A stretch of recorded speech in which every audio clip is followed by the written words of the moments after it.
मुंबई, जिसकी चमक के आगे पूरी दुनिया फीकी पड़ जाती है, उसने एक ऐसा दौर भी देखा जब यहाँ की चमक के नीचे अंडरवर्ल्ड का काला साया छाया हुआ था। इस शहर में एक से बढ़कर एक डॉन आए। किसी ने बंदूक की नोक पर राज किया तो किसी ने खौफ का माहौल कायम करके अपना दबदबा बनाया। लेकिन मुंबई में एक डॉन ऐसा भी हुआ जिसने खुद किसी की जान नहीं ली, किसी पर हमला नहीं किया, यहाँ तक कि कभी अपने हाथों से एक भी गोली नहीं चलाई, लेकिन फिर भी वो पूरे मुंबई शहर पर राज करता था। उसे समंदर का राजा कहा जाता था क्योंकि समुद्र के रास्ते ही वो सोने, चांदी और इलेक्ट्रॉनिक्स की तस्करी किया करता था। वो मालाबार हिल में बने अपने आलीशान बंगले की बालकनी में बैठकर सिगार का धुआं उड़ाता और समंदर में चलते जहाजों को ऐसे देखता जैसे पूरा का पूरा समंदर उसका हो। वो क्राइम करता था लेकिन तहजीब के साथ। उसने ना तो कभी ड्रग्स, शराब और हथियारों की स्मगलिंग की और ना ही किसी आम इंसान को परेशान किया। उसने अपनी जिंदगी में अपने हाथों से एक भी कत्ल नहीं किया था, लेकिन फिर भी करीम लाला, वरदराजन मुदलियार से लेकर दाऊद इब्राहिम जैसे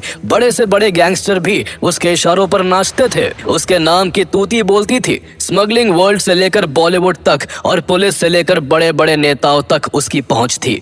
उसकी स्टाइल और पर्सनालिटी ऐसी थी कि दीवार फिल्म में अमिताभ बच्चन और once upon a time in Mumbai film में अजय देवगन का किरदार उसकी पर्सनालिटी से ही इंस्पायर्ड था। ये कहानी है मुंबई के पहले अंडरवर्ल्ड डॉन हाजी मस्तान की, जिसने गरीब किसान के घर जन्म लिया। 8 साल की उम्र में मुंबई आकर अपने पिता के साथ पंचर की दुकान खोली, कभी कूली का काम किया और एक दिन वो मुंबई का बेताज बादशाह बन गया। मुंबई अंडरवर्ल्ड की शुरुआत कब हुई? कौन था जिसे मुंबई अंडरवर्ल्ड का बाप कहा जाता था? बम्बई में तूती बोलती थी सुल्तान मिर्जा यानी हाजी मस्तान। मुंबई का पहला डॉन, वो डॉन जो मुंबई के सभी गैंगस्टर्स का गॉडफादर था। हाजी मस्तान का असली नाम मस्तान हैदर मिर्जा था। उसका जन्म 1 मार्च 1926 को तमिलनाडु के कडलोर में एक गरीब किसान घर में हुआ था। उसके पिता के पास इतनी कम जमीन थी कि पूरे परिवार का खर्च चलाना भी मुश्किल था। गरीबी इतनी थी कि कई बार घर में खाने के लिए भी पैसे नहीं होते थे। इसी परेशानी के चलते हाजी मस्तान के पिता ने बाहर जाकर पैसा कमाने का मन बनाया। 1934 में जब हाजी मस्तान केवल 8 साल का था, तब उसके पिता उसे लेकर बॉम्बे चले आए। बॉम्बे आकर हाजी मस्तान के पिता ने छोटी मोटी कई जॉब्स की, लेकिन कुछ खास कमाई नहीं हुई। उसके बाद उसके पिता ने क्रॉफर्ड मार्केट में एक छोटी साइकिल रिपेयरिंग की दुकान खोल ली और मस्तान भी यहाँ अपने पिता के साथ काम में हाथ बटाने लगा। उसकी दुकान के पीछे बड़ी बड़ी बिल्डिंग्स बनी हुई थी और उन बिल्डिंग्स में रहने वाले लोगों के पास काफी महंगी महंगी गाड़ियां थी। इसलिए जब भी उसकी दुकान के पास से ये गाड़ियां गुजरती तो वो अक्सर इन ख्यालों में डूब जाता कि एक दिन उसके पास भी ऐसी महंगी गाड़ियां होंगी और आलीशान बंगला होगा। लेकिन देखते ही देखते उसे अपने पिता के साथ साइकिल रिपेयरिंग की दुकान पर बैठे 10 साल बीत गए और महंगी गाड़ियां और बंगले तो क्या, मस्तान की जिंदगी अब भी गरीबी की बदनसीबी में लिपटी हुई थी। उनके अपने खर्चे पूरे नहीं हो पाते थे और ऊपर से गांव में परिवार को भी पैसे भेजने पड़ते थे। उस वक्त देश पर अंग्रेजों का कब्जा था, लेकिन देश में आजादी की चिंगारी ज्वाला का रूप ले चुकी थी और बॉम्बे की गलियों में बिजनेस ने अपने पांव पसार लिए थे। देश के अलग अलग हिस्सों से लोग रोजगार की तलाश में बॉम्बे की ओर आ रहे थे। बॉम्बे के साथ देश भी बदल रहा था, लेकिन हाजी मस्तान की जिंदगी वही की वही अटकी हुई थी। गरीबी जरूर थी, लेकिन मस्तान ने इतने सालों में यहाँ कुछ बहुत अच्छे दोस्त बना लिए थे और यही दोस्त उसे एक ऐसी जगह पर लेकर जाने वाले थे जिससे उसकी जिंदगी एकदम से बदलने वाली थी। उससे एक दिन उसके एक दोस्त ने कहा, तू हमारे साथ पोर्ट पर चल और वहाँ कूली बन जा, वहाँ ज्यादा कमाई होती है। पहले तो मस्तान ने मना किया, लेकिन फिर तैयार हो गया। इसके बाद हाजी मस्तान बॉम्बे डॉक्स पर कूली बन गया, जहाँ वो रोजाना सामान उतारने और चढ़ाने का काम करने लगा। धीरे धीरे उसका उस काम में मन लग गया और यहाँ उसकी कुछ बड़े लोगों से दोस्ती भी हो गई। लेकिन वहाँ एक खतरा भी था। उन दिनों शेर खां पठान नाम का एक गुंडा कूलियों को काफी परेशान करता था। वो जोर जबरदस्ती से कूलियों से हफ्ता वसूलता और जो हफ्ता देने से मना करता, उसके गुंडे उसे बुरी तरह पीटते थे। एक दिन हाजी मस्तान ने शेर खां से भिड़ने का मन बना लिया। अगली बार जब शेर खां अपने गुंडों के साथ हफ्ता वसूलने आया तो उसने देखा कि 10 कूली उसकी लगाई लाइन से गायब थे। इससे पहले कि वो कुछ समझ पाता, मस्तान और उसके 10 साथियों ने मिलकर शेर खान और उसके गुर्गों पर हमला बोल दिया और सभी को बुरी तरह घायल कर दिया। किसी तरह शेर खां वहां से अपनी जान बचाकर भागा और फिर कभी कूलियों से हफ्ता वसूलने नहीं आया। इस पूरी घटना को आगे चलकर अमिताभ बच्चन की फिल्म दीवार में हूबहू फिल्माया गया था। हाजी मस्तान की निडरता को देख वहाँ के सभी कुली उसको अपना लीडर मानने लगे और यहीं से हाजी मस्तान का बॉम्बे का डॉन बनने का सफर शुरू हो गया। पोर्ट पर काम करते हुए एक दिन उसे एक दोस्त ने स्मगलिंग का आइडिया दिया। उसने बताया कि अगर वो फॉरेन से आने वाले इलीगल सामान को कपड़ों में छुपाकर बाहर लाने का काम करेगा तो उसे उस पूरे सामान की कीमत का कुछ हिस्सा मिल जाएगा। उस वक्त भारत में इलेक्ट्रॉनिक सामान, महंगी घड़ियां, गहने, गोल्ड के बिस्किट, इन सब चीजों की तस्करी होती थी। इन्हें लीगल तरीके से मंगाने पर ब्रिटिश सरकार भारी भरकम टैक्स वसूला करती थी, इसलिए काफी लोगों ने स्मगलिंग का रास्ता निकाल लिया था। हाजी मस्तान को यह स्मगलिंग का आइडिया बड़ा पसंद आया और वो इस काम में लग गया। वो ऐसे लोगों से जुड़ने लगा जो ये सब सामान स्मगल करवाते थे। हाजी मस्तान की पहचान कुछ हाजियों से भी हुई जो पानी के जहाज से सऊदी अरब हज करने जाते थे और लौटते वक्त गोल्ड के बिस्किट्स और इलेक्ट्रॉनिक्स आइटम्स भारत ले आते थे। मस्तान ने ऐसे लोगों से तालमेल बिठाया और वो उनके इलीगल सामान को पोर्ट से सेफली निकालकर उन तक पहुंचाने लगा। इससे धीरे धीरे उसकी कमाई बढ़ने लगी। इसी दौरान एक दिन पोर्ट पर उसकी मुलाकात शेख मोहम्मद अल गालिब से हुई जो सऊदी अरब का एक बड़ा गोल्ड स्मगलर था। वो अरब देशों से गोल्ड सस्ते दाम में खरीद कर भारत में काफी महंगे दाम में बेचा करता था। उसे एक लॉयल आदमी की तलाश थी जो भारत में आने वाले उसके कंसाइनमेंट को कस्टम अधिकारियों की नजरों से बचाकर बॉम्बे की गलियों तक पहुंचा सके। इसी सिलसिले में एक दिन उसकी मुलाकात हाजी मस्तान से हुई और उसने उसे ये काम सौंप दिया।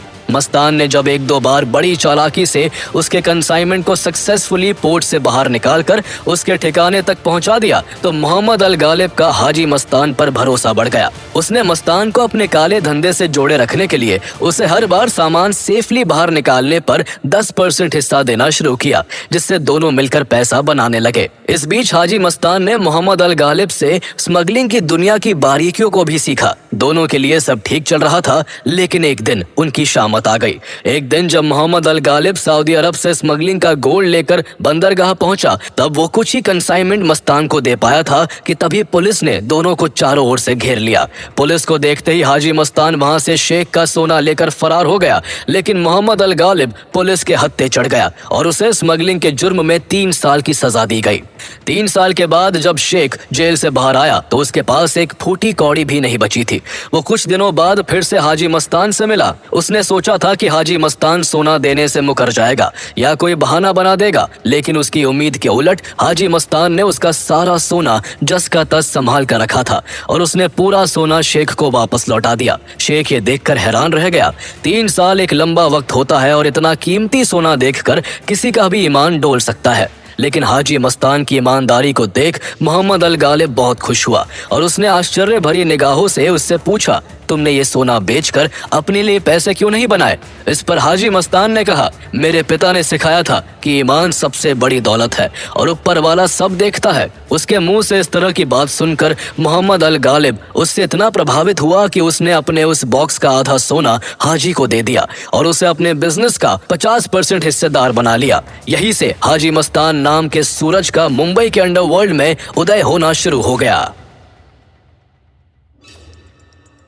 अगले कुछ सालों में धीरे धीरे बॉम्बे की गलियों में हाजी मस्तान का नाम गूंजने लगा था। कभी सड़कों पर पंचर बनाने वाला तो कभी कूली का काम करने वाला लड़का अब स्मगलिंग की दुनिया में एक ऐसा नाम बन चुका था जिसे लोग इज्जत से मस्तान भाई कहकर बुलाने लगे थे। ऐसा नहीं था कि उस समय बॉम्बे में कोई और क्रिमिनल्स नहीं थे, लेकिन उनमें हाजी मस्तान वाली बात नहीं थी। उसके पास केवल स्मगलिंग का धंधा नहीं था, बल्कि उसके पास बोलने का, बात करने का, कुछ जगहों पर एथिक्स मेंटेन करने का लाजवाब तरीका था। वो अगर किसी को एक बार जुबान दे देता तो फिर उससे कभी पलटता नहीं था। उसकी सबसे खास बात ये थी कि वो कोई भी काम बंदूक के बल पर करवाने के बजाय प्यार से बात करके मनवाने में विश्वास रखता था। जहां बाकी गैंगस्टर्स सिर्फ खून और खौफ से डर फैलाते थे, वही मस्तान बिना आम लोगों को नुकसान पहुंचाए अपने तरीकों से अंडरवर्ल्ड की दुनिया में एक मिसाल कायम कर रहा था। उसकी छवि बहुत से लोगों के बीच किसी रॉबिन हुड की थी, क्योंकि वो समय समय पर लोगों की हेल्प भी किया करता था। साल 1956 में हाजी मस्तान की मुलाकात दमन के डॉन सुकुर नारायण बखिया से हुई। बखिया अपने भाई राजनारायण के साथ मिलकर मुंबई से लेकर दमन तक स्मगलिंग की दुनिया का बेताज बादशाह बना हुआ था। इसलिए हाजी मस्तान ने बखिया बंधुओं से दोस्ती कर ली और उनके जरिए अपना खुद का नेटवर्क और भी बढ़ा लिया। सिस्टम कुछ ऐसा था कि दुबई से आने वाला तस्करी का सामान दमन में उतरता था, जबकि अदन से आने वाला सामान बॉम्बे के पोर्ट पर उतारा जाता था। सामान तो बखिया बंधुओं का होता था, लेकिन उसकी निगरानी का जिम्मा मस्तान के हाथ में था। इसलिए कुछ लोग उसे बखिया का शागिर्द मानते थे, लेकिन जल्दी ही ये शागिर्द बराबर का हिस्सेदार बन गया। हुआ कुछ यूं कि बखिया ब्रदर्स में से एक राजनारायण बखिया की मौत हो गई, जिसके बाद शुक्र नारायण बखिया अकेला पड़ चुका था। इतनी बड़ी स्मगलिंग लाइन को उसके लिए अकेले संभालना मुश्किल हो गया था, इसलिए उसने हाजी मस्तान को अपना बिजनेस पार्टनर बना लिया। उसने दमन बंदरगाह को खुद हैंडल करने का फैसला लिया और बॉम्बे पोर्ट मस्तान के हवाले कर दिया। उस समय बॉम्बे में दो और लोगों का सिक्का चलता था। उनमें से एक था वरदराजन मुदलियार उर्फ वर्धा भाई, जबकि दूसरा पठानों का सरदार करीम लाला था। हाजी मस्तान को यह बात अच्छी तरह समझ आ चुकी थी कि बम्बई में अपनी बादशाहत कायम करनी है तो सिर्फ पैसे से कुछ नहीं होगा, इसके लिए मसल पावर भी चाहिए। लेकिन वो लड़ाई से नहीं बल्कि मिलजुल कर बॉम्बे पर राज करना चाहता था। इसलिए उसने दोनों डॉन से झगड़ने के बजाय उनसे हाथ मिलाने का फैसला किया। वरदराजन मुदलियार हाजी मस्तान की तरह तमिलनाडु से ही बिलोंग करता था, इसलिए उनके बीच की पहली मुलाकात भी अपने आप में एक किस्सा है। एक बार वरदराजन को पुलिस ने कस्टम डॉक इलाके से एंटीना चुराने के आरोप में गिरफ्तार कर लिया था। पुलिस ने उसे अपनी कस्टडी में लेकर खूब धमकाया, लेकिन उसने चोरी के माल की जगह नहीं बताई। तभी वहां एक आदमी अपनी उंगलियों में 555 की सिगरेट दबाए हुए पहुंचा। उस आदमी के नाम की तूती बोलती थी, इसलिए उसे देखते ही पुलिसकर्मी पीछे हट गए। वो आदमी सीधे वरदराजन मुदलियार के पास गया और उसके कान में धीमे से तमिल में कहा, वड़क्कम थलाइवार। इन दो शब्दों का मतलब था हेलो चीफ, और वो आदमी था हाजी मस्तान। हाजी मस्तान को अपने पास देख वरदराजन हक्का बक्का रह गया। मस्तान ने वरदराजन से कहा, तुम एंटीना पुलिस को वापस कर दो, मैं वादा करता हूँ कि तुम इससे कहीं ज्यादा पैसे कमाओगे। वर्धा ने पूछा, वो कैसे? हाजी मस्तान ने जवाब दिया, मैं चाहता हूँ तुम मेरे सोने के धंधे में पार्टनर बन जाओ। वर्धा हैरान रह गया। उसने फिर पूछा, इससे तुम्हें क्या मिलेगा? मस्तान ने जवाब दिया, तुम्हारी मसल पावर चाहिए ताकि मेरे काम में कोई अड़ंगा डालने की हिम्मत ना कर पाए। बस यही से एक नई अंडरवर्ल्ड फ्रेंडशिप की शुरुआत हो गई। इसके बाद मस्तान ने वरदराजन की दोस्ती करीम लाला से करवाई और तीनों ने मिलकर बॉम्बे के इलाकों को आपस में बांट लिया। साउथ बॉम्बे और वेस्ट बॉम्बे में मस्तान का कंट्रोल रहा और सेंट्रल बॉम्बे में वरदराजन और करीम लाला ने अपना दबदबा बनाया। उन तीनों ने मिलकर बम्बई में एक ऐसी बेमिसाल गठजोड़ बनाई जिसे कोई हिला नहीं सका। आगे चलकर जब वरदराजन की मौत हुई तो मस्तान ने एक प्राइवेट चार्टर्ड प्लेन हायर करके उसकी डेड बॉडी को मुंबई मंगवाकर अंतिम संस्कार करवाया था। जहां हाजी मस्तान विदेश से गोल्ड को स्मगल करके इंडिया मंगवाता था, तो वही वो भारत से विदेश में चांदी भेजता था। वो जो चांदी फॉरेन में स्मगल करता था वो अपनी शुद्धता के लिए इतनी मशहूर थी कि उसका नाम मस्तान की चांदी पड़ गया। उसने इस तरह तस्करी करके करोड़ों कमाए और इस प्रक्रिया में अपने हाथों से किसी का कत्ल किए बिना ही वो बॉम्बे का पहला डॉन बन गया था। दुनिया की हर कीमती चीज उसके कदमों में थी। कभी पंचर की दुकान पर बैठकर जिन महंगी गाड़ियों और आलीशान बंगलों का उसने ख्वाब देखा था, वो सब कुछ अब उसके पास था। उसके बंगले के बाहर जरूरतमंद लोगों की भीड़ लगा करती, जिनकी वो फरियाद सुनता और उन्हें पैसे देकर उनकी मदद करता। लोग उसके बारे में कहते कि हाजी मस्तान बेशक गुंडा है लेकिन शरीफ है। वो मालाबार हिल में बने अपने आलीशान बंगले की बालकनी में बैठकर सिगार का धुआं उड़ाता और समंदर में चलते जहाजों को ऐसे देखता जैसे पूरा का पूरा समंदर उसका हो। दशकों बाद 2010 में once upon a time in Mumbai नाम की एक फिल्म आई जिसमें अजय देवगन का किरदार हाजी मस्तान की पर्सनैलिटी से ही इंस्पायर्ड था। हाजी मस्तान ने दौलत और शोहरत कमाने के बाद मद्रास की सबीहा बी से शादी कर ली, जिससे उसे आगे 3 बेटियां हुई। उसका खुद का कोई बेटा नहीं था, इसलिए उसने एक लड़के को गोद लिया जिसका नाम सुंदर शेखर है। इसके बाद हाजी मस्तान ने स्मगलिंग के अलावा रियल एस्टेट में भी हाथ आजमाया। रियल एस्टेट के बिजनेस में उसकी अपने साथ काम करने वाले यूसुफ पटेल से अनबन हो गई। बात इतनी बिगड़ी कि मस्तान ने उसे मारने की सुपारी दे दी थी। वो खुद कभी बंदूक को हाथ नहीं लगाता था, इसलिए उसने एक काम करीम लाला को सौंपा। करीम लाला ने यूसुफ को खत्म करने के लिए अपने 2 गुंडों को भेजा। एक दिन दोनों गुंडों ने सड़क पर जाते हुए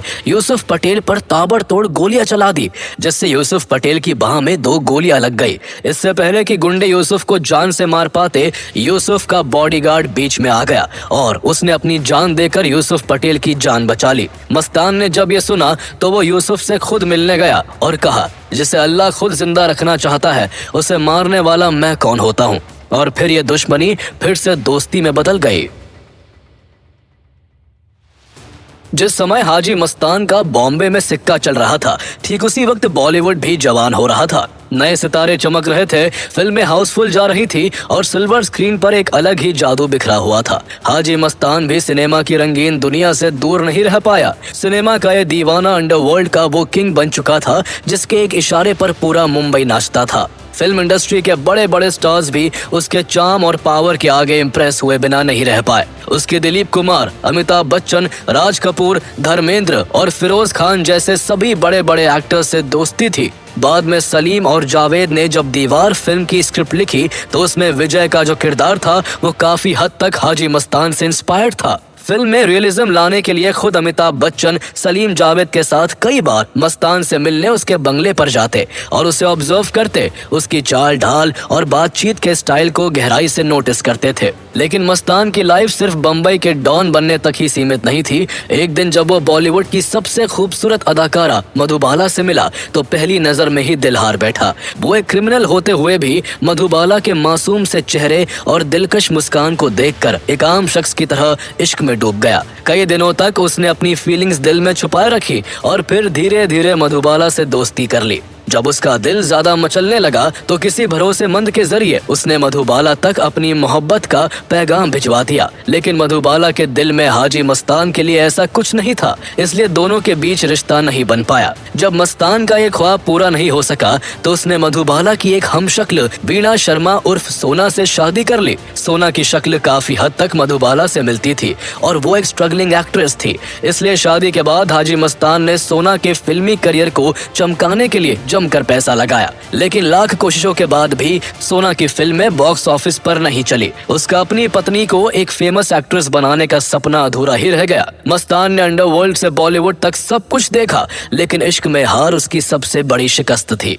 उन दिनों हाजी मस्तान का नेटवर्क इतना तगड़ा था कि सिर्फ स्मगलिंग ही नहीं, पावर और नेटवर्किंग के खेल में भी उसका कोई जवाब नहीं था। बड़े बड़े नेताओं से उसके अच्छे रिश्ते थे। इसी तरह उसकी संजय गांधी से भी जान पहचान थी। एक बार संजय गांधी की बहुत अच्छी दोस्त, राजनीतिक सहयोगी और एक्ट्रेस अमृता सिंह की मां रुखसाना सुल्ताना बम्बई आई हुई थी। उन्हें एक खास इंटरनेशनल साबुन कैमी बहुत पसंद था, लेकिन उस वक्त भारत में ये साबुन मिलना बंद हो गया था, इसलिए वो खाली हाथ वापस लौटने लगी। जैसे ही वो अपनी कार के पास पहुंची, उन्होंने देखा कि कार के आसपास भीड़ लगी हुई है। पास जाकर देखा तो वो हैरान रह गई। उनकी कार की पिछली सीट पर कैमी साबुनों का ढेर लगा हुआ था। उनकी कार के बगल में सफेद कुर्ता पजामा पहने, गोल्डन घड़ी और आंखों में इत्मीनान लिए हाजी मस्तान खड़ा मुस्कुरा रहा था। उसने झुककर रुखसाना को सलाम किया और सिर्फ इतना कहा, जी मुझे हाजी मस्तान कहते हैं।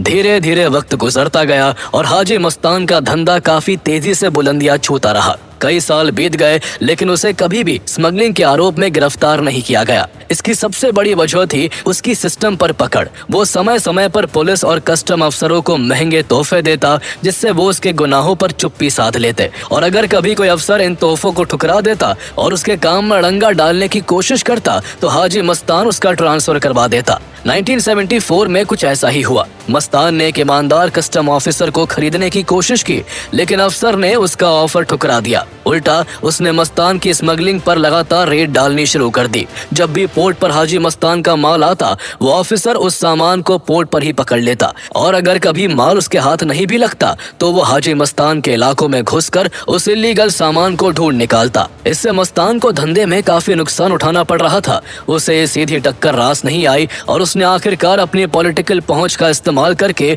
उस कस्टम ऑफिसर का ट्रांसफर करवा दिया। ट्रांसफर के बाद जब वो ऑफिसर मुंबई एयरपोर्ट पर एक फ्लाइट में चढ़ा, तभी उस फ्लाइट में हाजी मस्तान भी आदम का। सफेद कपड़े, आंखों में जीत की चमक और होठों पर एक कुटिल हंसी के साथ मस्तान उसके पास आया और बोला, ऑल द बेस्ट।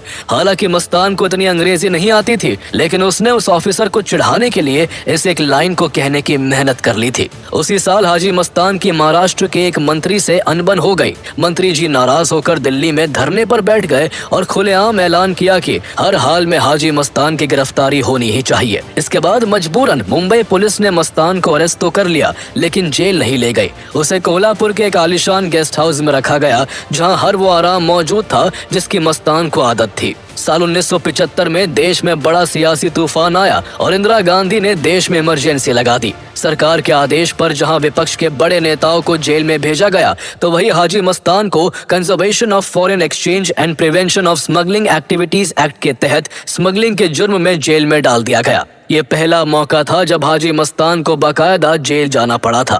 ऐसा माना जाता है कि उसने इंदिरा गांधी को अपनी रिहाई के बदले पैसों की पेशकश भी की थी, पर किसी ने इस बात पर ध्यान नहीं दिया और उसे 18 महीनों तक जेल में रहना पड़ा। और जेल में ही उसकी मुलाकात एक करिश्माई शख्स जयप्रकाश नारायण से हुई, जिन्हें सब जेपी कहते थे। उनके पास ना दौलत थी और न ही उन्हें कोई सत्ता की भूख थी, लेकिन फिर भी लोग उनके एक इशारे पर कुछ भी करने को तैयार रहते थे। मस्तान ने पहली बार महसूस किया कि उसकी आलीशान जिंदगी जयप्रकाश नारायण की शख्सियत के सामने कितनी छोटी है। जेपी की शख्सियत ने उसे अंदर से झकझोर दिया था। उसने जेपी से मुलाकात की और जेपी ने उसे जुर्म से नाता तोड़कर एक आम जिंदगी जीने की सलाह दी। जयप्रकाश नारायण की बातों का उस पर ऐसा असर हुआ कि उसने जेल से रिहा होते ही तस्करी की दुनिया को अलविदा कहने का मन बना लिया। इमरजेंसी लगने से पहले मस्तान ने कई विपक्ष के नेताओं को पुलिस से बचाने और भगाने में मदद की थी, इसलिए बाद में जब देश में जनता पार्टी की सरकार बनी तो उस पर कोई केस नहीं चलाया गया।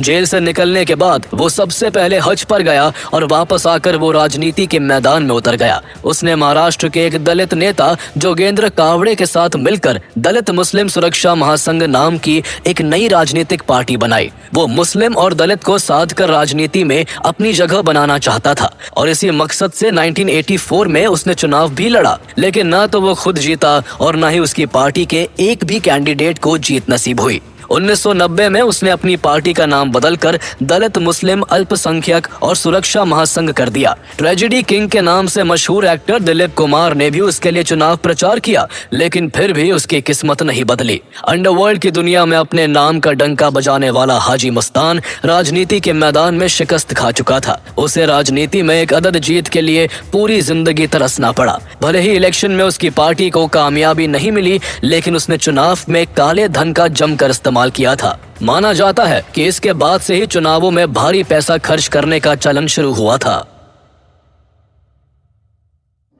उन दिनों हाजी मस्तान अंडरवर्ल्ड में जेनाबाई दारूवाली नाम की एक लेडी पर बहुत भरोसा करता था, जिसे वो अपनी बहन भी मानता था। जब भी वो किसी मुश्किल में फंसता तो जेनाबाई की सलाह जरूर लेता था। 1980 में एक दिन उसने जेनाबाई को अपनी कार भेजकर अपने घर बुलाया और अपनी परेशानी बताई। उसने कहा, बेलासीस रोड पर मेरी एक प्रॉपर्टी है जिस पर गुजरात के चिलिया लोगों ने कब्जा जमा रखा है। मेरे कहने पर करीम ने उन्हें हटाने के लिए अपने गुंडे भेजे, लेकिन चिलिया लोगों ने उन्हें ही जख्मी करके वापस भेज दिया। पूरी बात सुनने के बाद जेनाबाई ने एक कलम और कागज मंगवाया और कागज पर एक लकीर खींचकर मस्तान से बोली, क्या तुम इस लकीर को बिना छुए छोटा कर सकते हो? मस्तान ने कहा, आपा, मैंने आपको एक गंभीर मसले पर सलाह करने के लिए बुलाया है और आप मुझसे पहेलियां बुझा रही हैं। इस पर जेनाबाई ने हंसते हुए एक बार फिर कलम उठाई और उस लकीर के बगल में एक और बड़ी लकीर खींचते हुए बोली, ये देखो, ऐसे इस लकीर को बिना छुए छोटा किया जा सकता है। जेनाबाई ने उसे समझाते हुए कहा कि तुम पठानों और दाऊद इब्राहिम के गैंग के बीच सुलह करके उन्हें एक कर दो। जब दोनों मिल जाएंगे तो वो मिलकर तुम्हारा काम खुद कर देंगे। मस्तान को बात जम गई और उसने अपने घर पर बम्बई के दोनों दुश्मन गैंग्स को बुला लिया। उसने कुरान पर हाथ रखवाकर दोनों से वादा करवाया कि आगे से वो आपस में खून खराबा नहीं करेंगे। फिर मस्तान ने उनको अपनी प्रॉपर्टी की परेशानी बताई। इसके बाद पठानों और दाऊद के गुंडों ने मिलकर चिलिया लोगों को उस जगह से हटने पर मजबूर कर दिया और बाद में उसी जमीन पर हाजी मस्तान ने मस्तान टावर्स नाम से एक आलीशान बिल्डिंग बनवाई।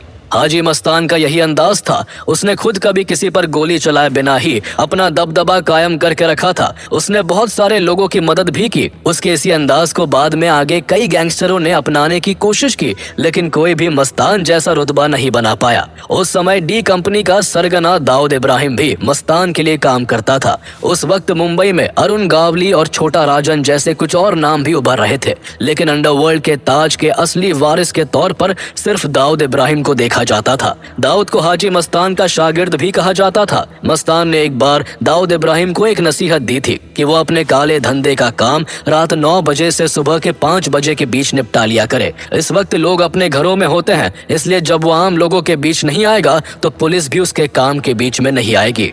हाजी मस्तान ने अपनी जिंदगी में इसी तरह बिना आम लोगों को नुकसान पहुंचाए अपना धंधा किया था। इसके अलावा उसने कभी भी ड्रग्स, शराब और हथियारों की स्मगलिंग नहीं की थी। हालांकि फिर भी इस बात को नजरअंदाज नहीं किया जा सकता कि चाहे वो शरीफ सही, पर असल में एक गुंडा ही था जिसने गैर कानूनी तरीके से दौलत और शोहरत कमाई थी। जब तक उसकी पकड़ थी, अंडरवर्ल्ड उसके उसूलों से चलता रहा, लेकिन बदलते वक्त के साथ उसकी ताकत धीरे धीरे कमजोर पड़ने लगी।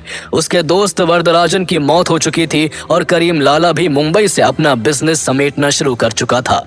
जैसे जैसे हाजी मस्तान कमजोर होता जा रहा था, वैसे वैसे दाऊद इब्राहिम अंडरवर्ल्ड में अपना कद बड़ा करता जा रहा था। आगे चलकर उसने हाजी मस्तान के गैंग को छोड़कर खुद का एक अलग गैंग बना लिया। उसने वो सब कुछ अपनाया जो मस्तान की नजर में गुनाह था। फिल्म इंडस्ट्री से लेकर बिल्डरों तक से वो भारी पैसा वसूलता और इस पैसे से अपनी ताकत बढ़ाता। कुछ ही सालों में दाऊद ने अंडरवर्ल्ड पर कब्जा जमा लिया और हाजी मस्तान की बादशाहत का अंत हो गया। 1994 में हाजी मस्तान की मौत हो गई और इस तरह मुंबई को अपनी महबूबा कहने वाला शख्स